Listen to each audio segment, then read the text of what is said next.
ایک اہم بات یہ ہے کہ داعی کی اجازت کے بغیر کسی شخص کو اپنے ساتھ دعوت میں لے جانا کیسا ہے؟ کسی نے ہمیں دعوت دی، کہا کہ جی ہمارے ہاں پروگرام ہے، ریسپشن ہے یا کوئی اور فنکشن ہے، آپ کو آنا ہے۔ اب جس کو دعوت ملی ہے، جب یہ شخص دعوت میں جاتا ہے تو کسی کو اپنے ساتھ لے جاتا ہے، بعض مرتبہ اپنے بچوں کو، اپنے بھائیوں کو یا کسی رشتہ دار کو، ملنے جلنے والوں کو یا کسی کو بھی ساتھ لے کر کے چل دیتا ہے۔ ذہن میں یہ بات آتی ہے کہ یہ تو میرا بڑا خاص آدمی ہے، مجھ میں شامل ہے، تو ظاہر بات ہے جب میری دعوت ہے تو اس کی بھی دعوت ہے۔ حالانکہ جس نے دعوت دی ہے، جو دعوت پر بلانے والا ہے، اس نے صرف ایک آدمی کو دعوت دی۔ تو یہاں سوال یہ بنتا ہے کیا اس طرح بغیر دعوت کے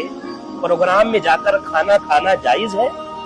یا اس آدمی کو جس کو دعوت ملی ہے اپنے ساتھ دوسرے لوگوں کو لے جا کر کے دعوت کھلانا یہ صحیح بات ہے؟ لیکن اس کا جواب یہ ہے کہ جس شخص نے آپ کو دعوت دی ہے،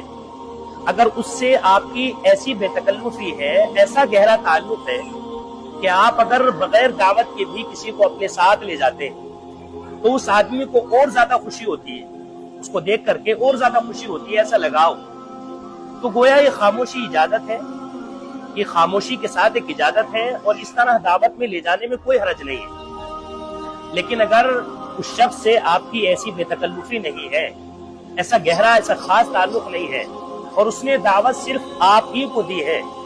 تو اس طرح اس کی یعنی دعوت دینے والے کی اجازت کے بغیر آپ اگر کسی کو اپنے ساتھ لے جاتے ہیں تو آپ کا یہ عمل قطعاً جائز نہیں ہے، اور اس شخص کا جو آپ کے ساتھ طفیلی بن کر کے جا رہا ہے، اس شخص کا وہاں کھانا پینا بھی جائز نہیں ہوگا۔ حدیث شریف میں ایسے آدمی کی بڑی سخت مذمت آئی ہے، ایسے طفیلی کی جو لوگوں کے ساتھ لگ کر کے دعوت کھانے جاتے ہیں، بڑی سخت مذمت آئی ہے۔ اور اللہ کے نبی علیہ السلام نے یہ فرمایا کہ جو بغیر دعوت کے کسی پروگرام میں گیا،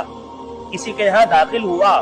تو وہ آدمی ایسا ہے جیسے ڈکیت بن کر کسی کے گھر میں گیا ہو، کسی کے یہاں گیا ہو، چور بن کر کے وہاں سے نکلا ہو۔ تو ایسے آدمی کی سخت مذمت ہے، لوگوں کو لحاظ کرنا چاہیے۔ اگر آپ کی دعوت ہے آپ خود چلے جائیں، اگر آپ نہیں جا سکتے تو بس کوئی حرج نہیں ہے، کسی کو بھیجنے کی، کسی کو ساتھ لے جانے کی قطعاً ضرورت نہیں ہے۔ لوگ اس طرح آج کل بہت کرتے ہیں، پروگرام چھوٹا سا ہے، لوگ زیادہ پہنچ جاتے ہیں جس سے اس کا نقصان ہوتا ہے۔ تو ایسے موقعوں پر خاص لحاظ رکھنا چاہیے، اور چونکہ ہم مسلمان ہیں، اسلامی تعلیمات پر ہمیں پوری طریقے سے عمل پیرا ہونا چاہیے۔ امید ہے آپ اس بات کو سمجھے ہوں گے۔ صدقہ جاریہ کی نیت سے آپ اس کو شیئر کریں۔